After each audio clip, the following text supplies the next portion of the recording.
जे लगभग 5:15 बजे से गायब हो गया।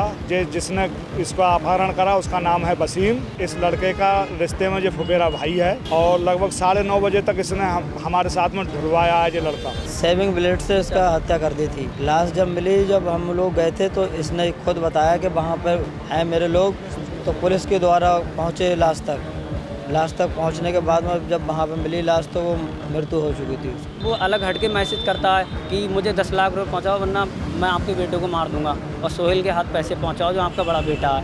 फिर पुलिस ने और फिर अपने सीनियरों को कॉल करी। फिर पुलिस के जब हिरासत में आया, फिर पुलिस ने अपने हिसाब से उससे पूछताछ करी तो उसने कबूला कि वो लड़का वहाँ है, ऐसी जगह ऐसे मैंने मारा है, ऐसे प्लान के तहत। ये शाम के लगभग 7 बजे ही बच्चे की हत्या कर चुका था, क्योंकि इसको ये था कि ये घटना तो कर लेगा, लेकिन क्योंकि बच्चा इसको पहचानता है, बच्चा बाद में इस बात का खुलासा करेगा कि ये घटना इसके द्वारा की गई थी, इसीलिए इसने बच्चे की हत्या कर दी। आदाब, नमस्कार, मैं वसीम अख्तर और आप देख रहे हैं द लीडर हिंदी। हम इस वक्त यूपी के ज़िला बरेली में पोस्टमार्टम हाउस पर हैं। एक बेहद सनसनीखेज वारदात हुई है। एक प्रमुख स्कूल में पढ़ने वाले 10 साल के छात्र की हत्या कर दी गई है और हत्या भी उसके फुफेरे भाई ने की है। वो रात तक इन लोगों के साथ उसको ढूंढवाता भी रहा। जब वो गायब हुआ उसके बाद एक मैसेज आया मोबाइल पर जिसमें फिरौती की मांग की गई थी। 10 लाख रुपए मांगे गए थे। मामला पुलिस तक गया, पुलिस उसके बाद हरकत में आई है। लेकिन जिस तरह की ये वारदात हुई, बच्चे का कत्ल हुआ है बल्कि रिश्तों का भी कत्ल किया गया है, क्योंकि वो लड़का जिसने कत्ल किया है वो फुफेरा भाई है मरने वाले का, और वो उसके घर में आता जाता रहता था और ये लोग उसकी जिस तरह की जानकारी मिली है बहुत मदद करते थे। ये पूरा मामला क्या है हम उसके रिश्तेदारों से जानते हैं जो हमारे साथ इस वक्त पोस्टमार्टम हाउस पर हैं। क्या नाम है आपका? मेरा नाम है मोहम्मद शमीम। शमीम भाई, कौन था आपका लड़का ये जो हमारा भतीजा था? जी। कब से गायब हो गया था? जे लगभग 5:15 बजे से गायब हो गया और जिसने इसका अपहरण करा उसका नाम है वसीम और इस लड़के का रिश्ते में जो फुफेरा भाई है। इसका नाम क्या था? इसका बच्चा खत्म हुआ? इसका मोहम्मद आहल नाम है लड़के का जो ख़त्म हुआ है। और इसकी है लगभग 10 साल। पढ़ता था ये? जी। कहाँ? GRM मदरसा। मदरसा स्कूल है वो? दोनों चीज़ें हैं इसको। जी। तो कब गायब हो गया था ये? कल 5:15 बजे और लगभग 9:30 बजे तक इसने हमारे साथ में ढुलवाया है ये लड़का जो उसको मार के आ गया। हाँ, मोहम्मद वसीम ने। अच्छा। 9:30 बजे तक हमारे साथ में ढुलवाया है। फिर पुलिस ने जब इस पर सख्ती करी है फिर इसने सब राज बताया है। इसके मोबाइल से ही फिर ये बात पकड़ी गई। थोड़ा सा और साफ़ कर दूं कि ये फतेहगंज पश्चिमी थाने के टिटोली गांव का मामला है। आप भी टिटोली के रहने वाले हैं और जिसने उस लड़के को मारा है वो भी टिटोली का रहने वाला है। उसके बाद क्या हुआ जब आप तलाश करा रहे थे उसको? तो फिर इसको पुलिस ने जब सख्ती करी तो इसने फिर पूरी बात बता दी कि हमने पैसों के चक्कर में इसका अपहरण करा। जब हमने सोचा कि पैसे नहीं मिलेंगे फिर हमने इसका गला रेत कर इसकी हत्या कर दी। जी। सेविंग ब्लेड से इसका हत्या कर दी थी। ये लाश कैसे मिली? लाश जब मिली, जब हम लोग गए थे तो इसने खुद बताया कि वहाँ पर हैं मेरे लोग, तो पुलिस के द्वारा पहुँचे लाश तक पहुँचने के बाद में जब वहाँ पर मिली लाश तो वो मृत्यु हो चुकी थी उसकी कितनी उम्र है जिसने मारा है? उसकी है 20-22 साल लगभग।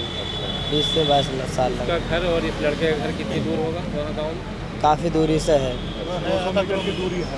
ये करता क्या था ये लड़का अहमदाबाद में फर्नीचर का काम करता है और घर की दूरी लगभग 200 मीटर की। शादी हो गई है? शादी नहीं हुई है। कुछ इसकी हरकतें ऐसी जो थी वो पता नहीं लगी? ये पहले भी कह चुका है कि भैया, हमारे भैया के लिए कह चुका था कि गोली मार दूंगा, कत्ल कर दूंगा तुम्हारा। 1-2 साल पहले हो चुकी थी इससे हमारे भाई की हेला हुज्जत। किस बात को लेकर? मतलब ऐसे ही से समझाते थे भैया हमारे का ऐसी हरकतें मत करा करो, भांजे हो तो हमारे ठीक से रहा करो। तो इस पर ऐसा बुरा लगा तो इसने कह दी कि मैं गोली मार दूंगा, ये कर दूंगा, वो कर दूंगा। फिर थोड़े दिनों के बाद मतलब आने जाने लगे, बोलने चालने लगे, आने जाने लगा, कोई दिक्कत नहीं, अब सही से रहने लगे। अब कल 5 बजे से ये हादसा फिर कर दिया इसने। ये कितने भाई बहन हैं जो लड़का खत्म हुआ? ये 4 भाई हैं, बहन कोई भी नहीं। अच्छा, तीसरे नंबर का लड़का है मोहम्मद आहल जिसका मर्डर हुआ है। इसके वालिद का क्या नाम है? सकावत नबी। वो क्या करते हैं? वो मोटरसाइकिल की पुरानी गाड़ियों की डील है, उनकी सेल है। अच्छा। किसानी भी करते हैं? किसानी भी करते हैं जी। तो वो 10 लाख वाला जो मैसेज आया था उनके वालिद के मोबाइल पर? हाँ, लड़के के वालिद के मोबाइल पे आया था। किसके मोबाइल से किया गया? वो कोई नए नंबर से आया था। हाँ, गुड़िया नाम से कोई आईडी थी। उस नंबर से आया था। क्या कहा था उसमें? ये कहा था कि 10 लाख रुपए दे जाओ और अपने बड़े बेटे के सोहेल के हाथ पैसे भेजना। कहाँ पर? गांव के पश्चिम साइड में हम लोग हैं, जंगल में, वहीं पे पश्चिम साइड में भेज देना 10 लाख रुपए, हम इसे छोड़ देंगे और नहीं दिए तो हम इसको मार देंगे। जहाँ बॉडी मिली है वो गांव का ही जगह वो है? थाना शाही का एरिया है। कितनी दूर होगा आपके गांव? हमारे गांव से लगभग 1.5 किलोमीटर। डोरिया विक्रमपुर मार्ग पर है। डोरिया विक्रमपुर मार्ग पर है जहाँ बॉडी मिली है जी। रात में जब ये शाम में गायब हुआ है तो कहाँ कहाँ इसने तलाशवाया आपके साथ? ये तो हमने पूरा ही गाँव, जितना एरिया था सारा देख ही लिया था। नहीं तो उसने भी, वो भी साथ में ही था? हाँ, वो साथ में देख रहा था। वो साथ में रहा था, तो- इसलिए जिस वजह से उस पर शक नहीं किया जा सके। ऐसा था जब हम लोगों को पता लगी कि लड़का गायब है शाम के टाइम, तो हम लोगों में सब कुछ खलबली मच गई। हमने पुलिस को सूचना करी तो पुलिस ने ये कहा आप एक बार तहरीर थाने में दे दो। हम लोग थाने में भी चले गए कुछ लोग, और बाकी हम लोग आसपास में तलाशने लगे। अगरास, सोहरा, फतेहगंज वगैरह आसपास के जो भी गाँव हैं, लमकन वगैरह सब में तलाशा, मगर लड़के को कुछ पता नहीं लगा। फिर पुलिस हरकत में आई थी। पुलिस ने अपने, आप लोगों ने इत्तला? हाँ, हम लोगों ने इतला करी थी। जब नहीं मिला तो शाम के टाइम, तो फिर पुलिस हरकत में आई तो पुलिस ने फिर अपने स्तर से छानबीन, उसने पूछताछ करी किसके साथ था इससे पहले।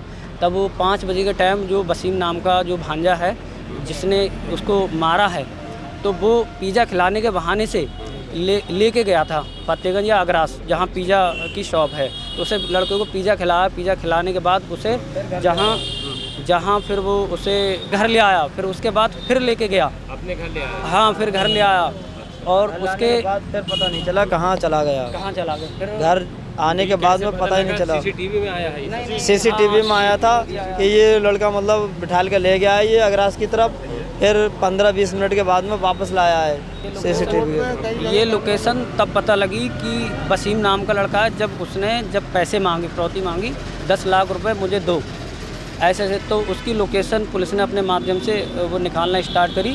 तो वो साथ में जो एक बगिया है हमारे गांव के सामने, कटौली के सामने, तो वहाँ साथ में लोकेशन दिखा रही थी, मगर पता नहीं लग रहा था कौन है यहाँ।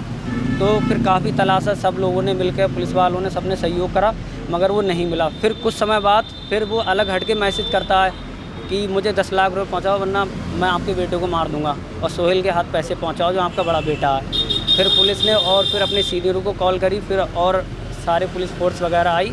फिर इसी तरीक़ा जब ये मोबाइल ट्रेस करने लगे पुलिस वाले, तो फिर उस नंबर की लोकेशन उसके घर की दिखाई दी। फिर घर पे जाके पुलिस वालों ने उसे रंगे हाथ वो फ़ोन पे पकड़ा, वो लेटा हुआ था। तो उसका मोबाइल नंबर नहीं था पहले से? मोबाइल नंबर पता नहीं, नए मैसेज के हिसाब से नया नंबर था, 2 नंबर चला रहा था, नई सिम थी, पुराना नंबर था मगर वो नई सिम से मैसेज करता था। ये था मामला। फिर पुलिस के जब हिरासत में आया, फिर पुलिस ने अपने हिसाब से उससे पूछताछ करी, तो उसने कबूला कि वो लड़का वहाँ है, ऐसी जगह, ऐसे मैंने मारा है, ऐसे प्लान के तहत। देखिए, अभी आपने घर वालों से ये सुना कि किस तरह से ये मर्डर हुआ है, और थोड़ा सा कन्फ्यूज़न था कि जो GRM नाम है, वो GRM अगरास में मदरसा और स्कूल दोनों ही हैं। दूसरी बात यह है कि पुलिस ने जब उसको पकड़ा है और उसके बाद जब उसकी निशानदेही पर लाश और अलाए कत्ल बरामद किया है, तो उस दौरान उसने भागने की कोशिश की है, पुलिस पर फायर किया है। पुलिस ने जवाबी फायरिंग में उसके दोनों घुटने तोड़ दिए हैं, दोनों घुटनों के नीचे गोली लगी है, और उसको पुलिस ने अस्पताल पहुंचा दिया है। अब उसके खिलाफ नामजद मुकदमा जो लड़के के वालिद हैं उनकी तरफ से दर्ज हो रहा है, उसके बाद उसे अब जेल भेजा जाएगा। बेहद सनसनीखेज़ वारदात थी ये। इस तरह की घटनाएं बहुत कम देखने में आती हैं बरेली में, कि उठा के ले गया कोई उस लड़के को, और उसका अपना सगा पुबेरा भाई था, और उसने उसको बाद में ले जाकर ब्लेड से गला काटा है। बहुत वैश्याना तरीके से मर्डर हुआ है ये, लेकिन पुलिस ने उसका इलाज भी वैसे ही किया है। आइए अब आपको सुनाते हैं कि सनसनीखेज़ कत्ल को लेकर SSP अनुराग आर्य ने हमें क्या जानकारी दी है। कल देर रात्रि थाना फतेहगंज पश्चिमी पर एक सूचना प्राप्त हुई कि सखावत पुत्र मोहम्मद नबी ग्राम टिटोली के निवासी हैं। इनका 10 वर्षीय पुत्र शाम 5 बजे से गायब है। पुलिस के द्वारा तत्काल FIR नंबर 328/25 रात्रि में थाने पर दर्ज किया गया। मेरे द्वारा दोनों SOG टीम और सर्विलांस टीम को थाने की टीम के साथ खोजबीन में लगाया गया। इस बीच एक अज्ञात मोबाइल नंबर से वादी के WhatsApp नंबर पर 10 लाख रुपए के डिमांड की एक कॉल आई, डिमांड रखी गई। पुलिस टीमों द्वारा त्वरित कार्रवाई करते हुए सर्विलांस और CCTV फुटेज के आधार पर वादी मुकदमा के सगे भांजे वसीम पुत्र नफीस अंसारी गांव टिटोली का रहने वाला है, इसको हिरासत में लेकर पूछताछ की गई। पूछताछ में इसने बताया कि इसके द्वारा प्री प्लान्ड तरीके से बच्चे के अपहरण और हत्या की घटना कारित की गई है। शाम को 5 बजे ये बच्चे को बाइक पे बैठा के जंगल में लेके गया। इसका प्लान ये था कि इसको लगता है कि इसके मामा के पास पैसा काफ़ी है। ये पहले अहमदाबाद में लकड़ी का काम करता था और वहाँ दोबारा स्वयं का काम शुरू करना चाहता था, जिसके लिए इसको पैसे की आवश्यकता थी। इसीलिए इसने बच्चे का अपहरण करके 10 लाख रुपए की फिरौती की डिमांड की। लेकिन ये शाम के लगभग 7 बजे ही बच्चे की हत्या कर चुका था, क्योंकि इसको ये था कि ये घटना तो कर लेगा, लेकिन क्योंकि बच्चा इसको पहचानता है, सगा रिश्तेदार है, बच्चा बाद में इस बात का खुलासा करेगा कि ये घटना इसके द्वारा की गई थी, इसीलिए इसने बच्चे की हत्या कर दी। इसको ये उम्मीद थी कि इसको वादी मुकदमा से पैसा मिल जाएगा, जिसको लेकर ये बाद में जब चीज़ें शांत हो जाएगी तो अहमदाबाद चला जाएगा और वहाँ पे अपना कारोबार शुरू करेगा। विस्तृत रूप से इससे पूछताछ की गई। मेरे द्वारा फील्ड यूनिट के साथ घटनास्थल का निरीक्षण किया गया। बच्चे की डेड बॉडी को पोस्टमार्टम के लिए भिजवाया गया है। पूछताछ के दौरान इसके द्वारा बच्चे की बॉडी को जंगल से बरामद कराया गया। उसके बाद इसने घटना में जो प्रयुक्त मोटरसाइकिल थी और जो ब्लेड इसके द्वारा जिससे बच्चे की हत्या की गई थी, उसकी बरामदगी के दौरान इसके द्वारा बाइक के बैग से एक तमंचा निकालकर पुलिस पार्टी के ऊपर फायर किया गया। पर्याप्त चेतावनी के बाद पुलिस के द्वारा कंट्रोल्ड फायरिंग की गई, जिसमें इसके दोनों घुटनों में गोली लगी है। इसको उपचार के लिए जिला अस्पताल भेजा गया है। इम्कान है कि बच्चे के साथ गंदा काम भी किया गया है। बहरहाल पुलिस पोस्टमार्टम करा रही है। पोस्टमार्टम में क्या सच सामने आता है उसका इंतजार कीजिए और देखते रहिए द लीडर हिंदी, खरी बात मजबूती के साथ।